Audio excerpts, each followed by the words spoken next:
Hi everyone. Sorry, I'm just practicing. It's Gareth here from Mackmyra. Just practicing for my gig later on tonight for my band Masada, or is it Asamazam? The wrong way around. I'm just having a little fun here, but I always like a good drink to get me warmed up before a gig, and I haven't got one right now. So what I need is a great team to make me a drink and a cocktail on a Friday night. Guys, is there anybody there to help me? Bring it on. Hi. Oh, there's Nanny. Hi, Nanny. Oh. Camille. Hello, guys. Hey. And one more. And there's Shane as well. Hello, Hi, guys. everybody. What's happening? Welcome, everybody, to Mackmyra and Friends Friday. It's the Nut Show. No, just joking. Welcome, everybody. And tonight we're tasting Mack, I believe. My name is Shane Purry, and together with Camille Sonka, my co-host, Gareth Bell, our guitar player, and our special guest all the way from Brighton, Nanny Man. Welcome, everybody. Hi, Nanny. Hi. Nanny, we're going to start with you, if we may. Yeah. Tell us, how did you get into whiskey? You know what? I hated whiskey when I first tried it. Absolutely hated it. And then I started getting into it through cocktails. So the first one was a whiskey sour. And I thought, okay, this is quite nice. And then eventually I limited the amount of sours that went into it. As you do. And I think it happened all within one night. But, you know, I was drinking it neat by the end of the night and I loved it. Sold. Job done. Yeah. You're not originally from here. You're from Germany, Cologne, if I understand. I am, yeah. So what brought you here? I did my uni degree in Brighton. So I went to an English school in Germany. So I always wanted to come to the UK to study. And yeah, so I did. And you landed up in Brighton, and now you work at a Medusa bar. But I hear recently you've gone back to study. I have, yeah. I'm doing a film degree. I'm doing a master's in filmmaking now. Incredible. Who are you doing it with? It's the people who run Rain Dance Film Festival in London. They're doing it through De Montfort University, but yeah, it's with these guys. Fantastic. And how's it going? It's good. It's really exciting. I'm getting to be creative. I'm forced to be creative every single day. So, you know. It's really good. But you're quite modest, because I heard a rumor that you can speak English, German, and some Chinese. I mean, yes. Wow. Fluent in English and German. But yeah, no, I used to speak Chinese. I took Mandarin at university, but I haven't used it in about 8 years. So that's basically gone, unfortunately. Jeez, impressive. And I did some stalking, and I see that you're also a pretty good baker. I am. You know, honestly, it's probably most of my cocktails are inspired by food or baked goods. Okay. So that includes this one, the one that I'm going to be doing later today as well. Okay, great. Listen, these recipes are going to be available online, anyone who's watching, so stick around and let's see how we get on. So you've gone into bartending. You manage a bar called Medusa Bar, which is in Brighton. Yeah. Very cool sort of whiskey bar. What's the bar scene and cocktail bar scene in Brighton like? You know, I don't know a lot of cocktail scenes elsewhere. But the one thing you get in Brighton is everybody kind of does their own thing. Like everybody is very independently creative with the sort of business that they create. So there's not really two of anything. Okay. So you kind of make your footprint in the marketplace just because you can be different. Yeah. But Medusa Bar's been around for a while.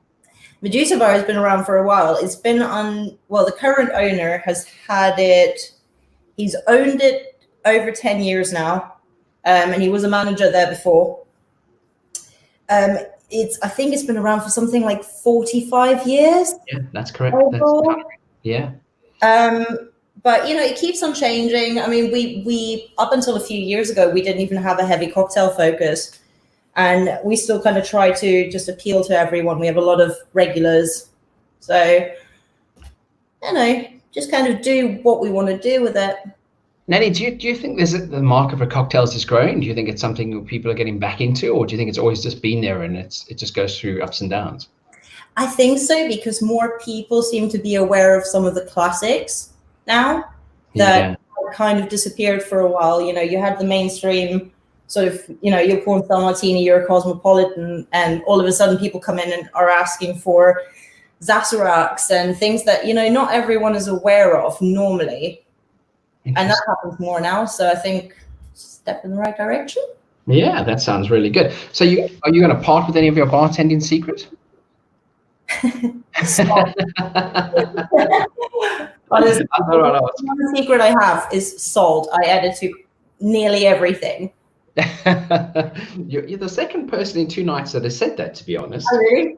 Yeah, somebody said it to me last night, actually, on a show we did. It is true. It just salt has this quality where it combines the flavors. Yeah. So, it'll just open up flavor notes that you wouldn't otherwise notice in your drink. Interesting. So do people make mistakes when they're making cocktails at home? Is there such a thing as, like you just said, adding salt? Is that is it like a secret, or is it an overkill? I'll just add some salt to make it taste great. I don't know. You know what? I don't often make cocktails at home. I assume it'll be something to do with the specs. Either people shouldn't stick to the specs and just use as much alcohol as they want. Good call. And if that's not working, it's probably because they didn't stick to the specs and use too much alcohol. Okay. Camille was going to ask you some questions, I believe. Yeah, I was wondering, do the bartenders get drunk at work? Never. I don't know what you're talking about. We do. It Why depends. the bartenders are always happy? Skull. There's a reason. Skull, everybody.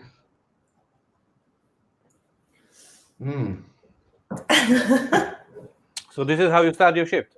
This is how we start our shift. How you start your shift. So you must know what the best cure is for a hangover then, Nanny. You've got to have at least one cure.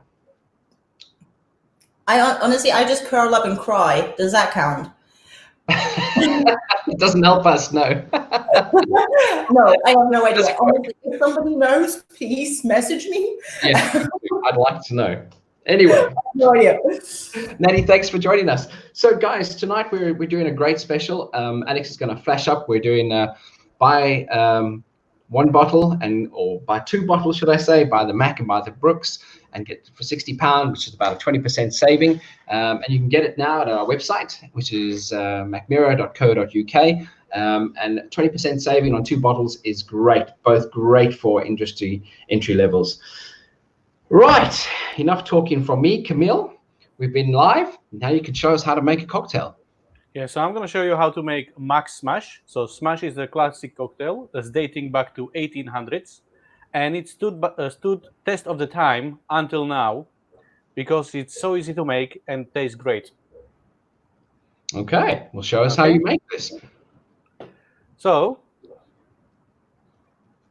I'm going to start with the 4 lemon wedges. Why 4? I don't want to have it too sour. Okay. Just, but you can do 5 if you want sour. Just checking. And a few wheels or pieces of pear to enhance flavor from Mack, because I think the Mack has predominant flavors of citrus and pear. You're absolutely right, it does. So this will match with a drink. Now I'm gonna add a little bit of sugar, like a bar spoon. How much is that? that? It helps everything to combine together, especially when you muddle it. Is that sorry, Camille, is that sort of 5 or 10 mils of sugar? It's 1 teaspoon of sugar. Okay. And now I have to muddle it, but I'm gonna use my special muddle, which is there is some artwork which my daughter made for it. It looks like a cricket wicket. Well, I'm really limited when I'm home, but it's working perfect. So now Alright. we need to muddle it, smash it. Have you seen anything like this before, Nanny? Never. Yeah, no, I'm quite excited about the pear though. Yeah, I That's a nice- tried it as well, but I couldn't find any. It's a nice creative. And some mint now. Just a handful of mint. I didn't put mint before because once you muddle mint for a long time, it gets bitter. And this young, small, fresh mint leaf have just perfect aroma. I didn't want to ruin it. And now just let it up. That's all is enough. And now magic, our Mack 60 ml.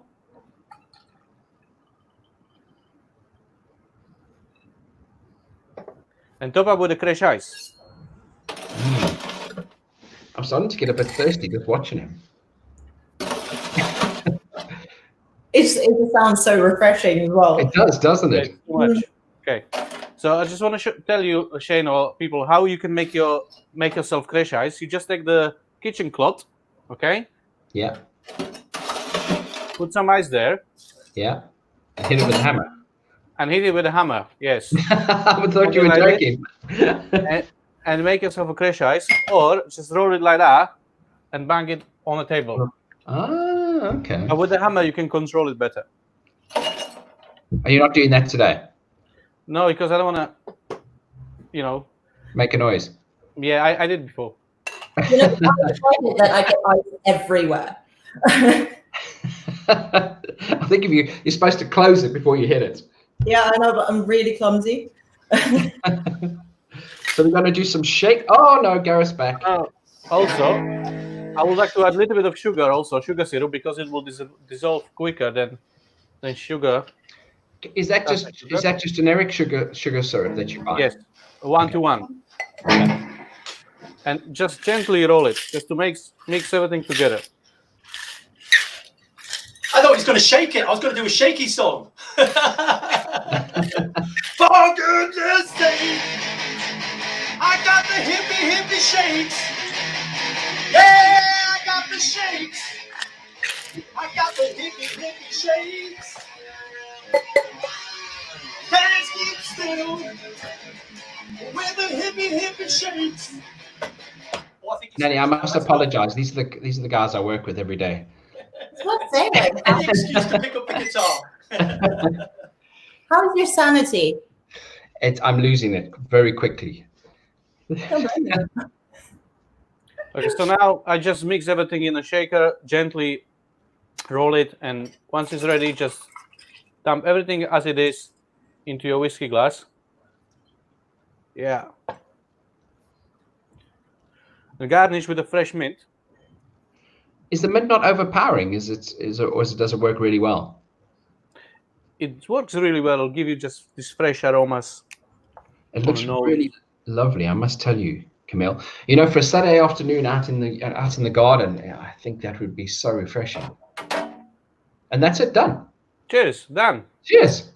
So you put sugar and you put sugar syrup in it. Yes. Why? Because when you put the caster sugar and you muddle, it's hold kind of everything together. Things don't slip up from the muddler, and sugar syrup dissolve quicker when you mix it. Gotcha. So add sweetness quicker. Okay. And if you haven't got sugar syrup? You need to make one. Okay. And how do you do that? So basically, you boil the water, and you mix sugar with the boiling water. You can do 1-to-1. All right. Or 2-to-1, depending how thick syrup you want. So you just make it into a syrup. So you're just refining it into a liquid that you can pour in. Yes. Okay. And if you don't have a time to make it, you can just buy yourself a bottle of sugar syrup. Fantastic. And it's just a generic. There's no flavor to it. Sweetness only. Okay. But there is no any other flavor. Super. Okay. Thank you very much. It's what does it taste like? Tastes similar to mint julep, but It's more sort of peary, citrusy, refreshing. It looks very refreshing. What do you think, Nanny? I'm really jealous. The mint julep is one of my favorite cocktails. Really? Yeah. It was like the second he put the mint in there, I was like, ah. Mr. Trick. Fantastic. Thanks, Camille. I think Gareth's coming back to show us some few tricks with his guitar. Well, yeah, maybe. Yeah, that looked great. That cocktail. I didn't get Camille's cocktail, but I've got a little drink to go, and I'm looking forward to doing some more shaking with Nanny when she makes her cocktail a little bit. But yeah, I thought I'd just do a little bit about guitar and a little bit of guitar techniques, and maybe talk about something today called harmonics. And harmonics are really interesting on a guitar because when a string is divided up into equal levels, so like in half, so different distance, at that exact point, you can get a note coming out of the string without actually pressing it down onto a fret, and that's called a harmonic. So a normal note would sound like this, but a harmonic note, you don't press it down; it's really smooth. And you don't have to press it down to do that. So if you put the strings in half, you get one. If you put the ones in quarter, you get a one. And you put it in the eighth, you get a one. Just to touch the string. And with those harmonics, you can throw them into the mix and create really interesting sounds with them. And especially combined with this little devil called the whammy bar, which you bounce up and down, and you can make some really cool sort of rock sounds with these.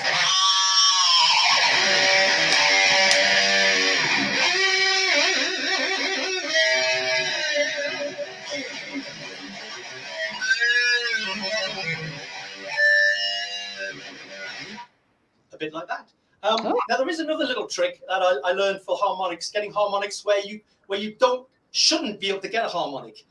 So logically, it's in the main divisions, in half, in a third, in a quarter. They're the division points where you get a natural harmonic.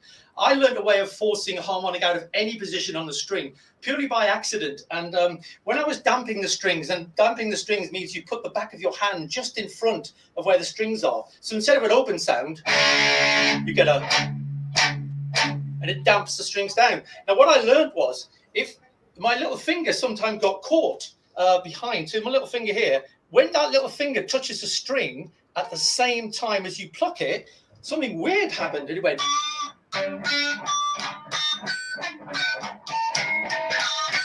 So you get this harmonic note on the top of it, so you can play a sound, and then you can, and you put a harmonic on the top of it. And that's all from your little finger, just laying on the string on the back of it. So it's a little technique. It took me many years to learn that, but I've given you that for free tonight. So there you go. There's a couple of Gareth's hot licks guitar tricks. And it's a lot easier to do after a half a bottle of whiskey. And it'll sound a lot better as well. It will definitely sound a lot better. Sense on the show.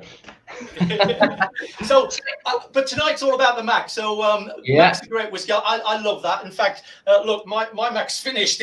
It's gone. It's all gone. So, it's a beautiful whiskey. Shane, why don't you tell the guys all about the Mack? I will. Thank you, Gareth. So, not only did you come to the show and learn about great whiskey, we teach you about music and how to make cocktails. So, over to me, I suppose, the Mack.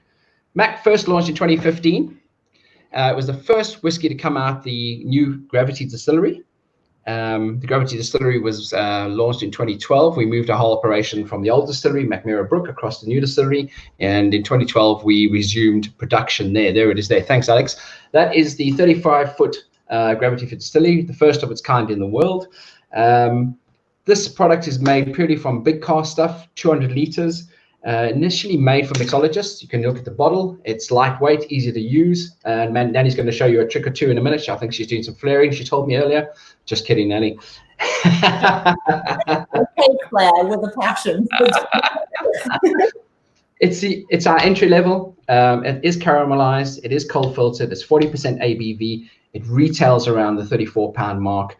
It initially was made for the Sweden market. It is in 2018 was the second biggest selling whiskey, and I'm talking prop premium, the second biggest selling whiskey in Sweden. We brought it out here, and it's a fantastic mixer. You've seen already one cocktail tonight, but let's try it. Has everybody got a glass? Yeah. Has everybody got a dram? Can you pour a bit in your glass, guys? Enough talk about it. Let's see what it's all about. So you're definitely going to get, just looking at the color of it, you're going to get caramel straight off the nose. Pear drops. You were spot on with your pears that you put into your drink. What else are you picking up? I get citrus. Vanilla. Vanilla. Yeah, Vanilla. absolutely. Yeah. Any bananas or apples? Banoffee? Toffee. I get a bit. Yeah, a little bit. Mm. And when you said the banana, now I can actually smell bananas. It's like a sin, isn't it? The moment you can mention it, you go, yeah, it's there as well. Anything sweet though, isn't it? Mm. Mm. So I get a bit of like citrus, sort of like those like citrus essential oils. Yeah, it's oily on the finish. Hints of basil. Mm. It's a freshness. It's lovely, isn't it? Very bourbonish. Yeah. But without being too sweet though. Yeah, it's not Jack Daniels, is it? No. Not even close. Like old bourbon. Ah. We could call it Mack Daniels. we might not get away with that though. But it is lovely, hey. I mean, Nanny, could you drink this neat? I mean, I am. Yes. But of an evening, I think it's amazing in neat and in cocktails. It's just so good. This is my actually favorite whiskey from the core range. Really? It's amazing. So in Selfridges, our core range is all in Selfridges, and this is our top seller in Selfridges out of the core range. So it says something for this brand. It's normally, when we first started producing it, a 3-year-old. With time and age, it's now a 7-8-year-old whiskey. So it's a pretty good whiskey we're drinking. So Skull, I see you're already finished. I'll catch up. Mm. Thanks for waiting, guys. Appreciate it. Right, Nanny. Da-da-da-da-da-da. Where's Gareth when you need him? What are you making for us this evening? Okay, so I'm making a drink that is loosely inspired by an orange cream dessert and a Ramos gin fizz, which is a cocktail from the late 1800s that originally took 12 minutes to shake. I'm not going to do that. So, should I just get started on it? Yeah, go for it. Yeah. It's funny how if you chose a cocktail from the late 1800s. That's interesting. That wasn't planned. Because I wanted to combine, I wanted something that was creamy but had citrus flavor. Right. Now, the gin fizz is obviously originally made with gin, but it combines cream and egg white to give it this creamy but really aerated and light texture. Right. So I thought I'd kind of try and go with that. So okay. Have you tried this before at home? Yes. Okay, just checking. And then I will tell you a couple of things in a minute as well. Okay. Right, so I'm going to start with the 35 ml of the Mack. She's a lot less heavy-handed with her Mack. You know, you use 60 grams or 60 mils, shall I say, Camille, and you use 35.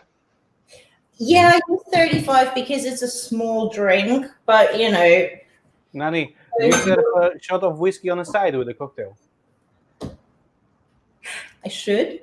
It's bad for the profit margin, but you know what? If you're at home, I don't care. Use 60 ml. Use 100 ml. Right. What is that you're putting in?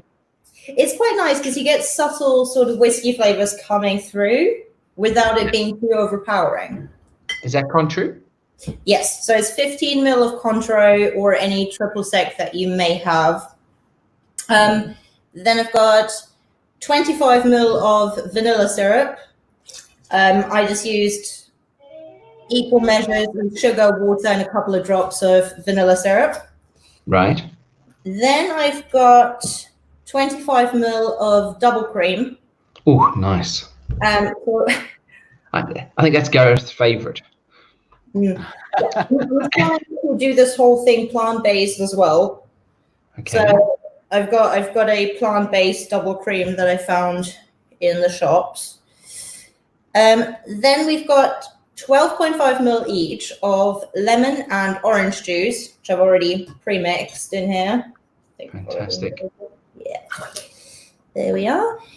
And then 15 ml of aquafaba. Now you can either use one egg white, or you can use aquafaba, which is just the liquid that you find in a can of chickpeas that works in the exact same way as egg white does.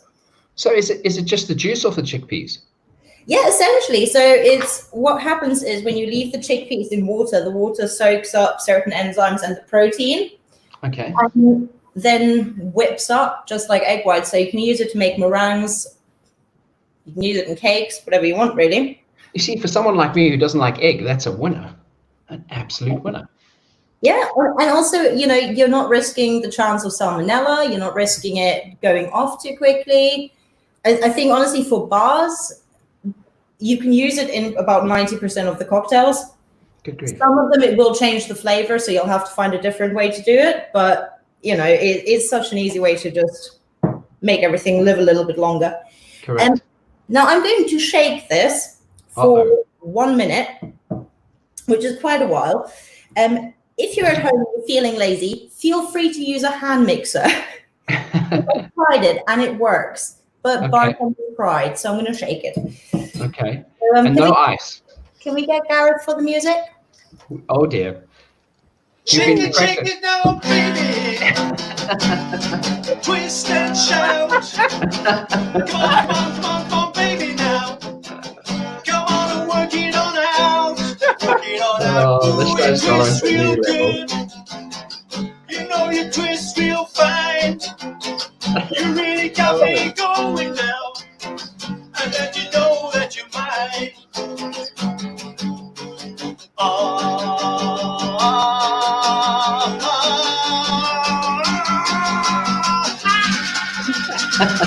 Shake it on, baby, now.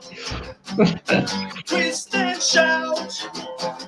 Come on, baby, now. Work it on out.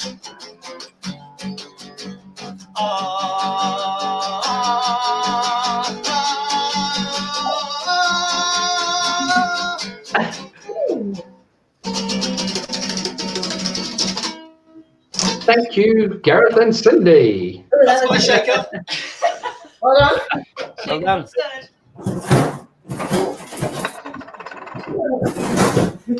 Right. I kept my glass in the freezer and I forgot to get it out. Oh, yeah. That's a good idea. So you don't have to use ice. I kept all of my ingredients in the fridge, so they were already cold when I put them in the shaker. Okay. So you can do it that way, or if you want to chill it, dry shake it for the minute that I just did, and then add a little bit of ice, shake it for about 10 or 15 seconds. And God, I'm really exhausted. It looked like hard work, I must tell you. Hard work for me too. So what I'm doing is, you don't have to do this, but I'm topping it up with a tiny little bit of soda, just for a little bit of extra aeration in it. Call for soda water. But you don't have to. I mean, and I'm And going to garnish it with a tiny little orange twist. Wow, that looks Danny? amazing. What is the story regarding shaking this drink? How did they do it in 1800s? Well, from what I understand, they used to hire people, especially to stand in the back and to shake it for 12 minutes. Because the whole point of it was you wanted the proper meringue on top. So they would shake it for over 10 minutes and then rise the meringue over the glass. Good grief. I've tried. You developed arms like this. Honestly, I mean, like, I've shaken this for a minute, so you've got a good, like, finger's width of a meringue on top. That is enough. Yeah. I heard You want to eat it, you want to drink it. bartenders had to shake this drink. So one shook it until he couldn't shake it anymore, pass it to another bartender, then he shake it for as long he could, and when he was really tired, pass it to another one, and there was like 12 minutes of shaking until they achieve that foam. Yeah, I don't blame them, because I think maybe you can do one at 12 minutes. Yeah, But the orders keep on coming through, don't they? So, exactly. But And it looks what? amazing. They were actually very busy. This cocktail became really famous in 1800s because this cocktail supposed to cure the hangover. Really? It is like Bloody Mary now. That's interesting. that is interesting. I also, sorry, this is really nice. Is it? Gareth's also got one. Gareth one made. Well, Cindy made one in the background. What's it like, Gareth? Just come out. Unmute me. There we go. I'm back. Oh yeah, it's absolutely gorgeous, and I love the little bit of soda on the top just to give that little twinge on it. Mm. Really nice creamy concoction, and the oranges and the apples work really well together. And the spirit still sits there, and you still get a little hit from the spirit, but it's not forward. Mainly you're drinking a nice creamy fruity cocktail with a little spirit punch in it. I feel Excellent, like it essentially just adds all of the spices that you would normally use. This is a sort of drink I'd want to see on my rider at a gig at night. I want to see two cocktails, people shaking them for 12 minutes, maybe before I go on stage.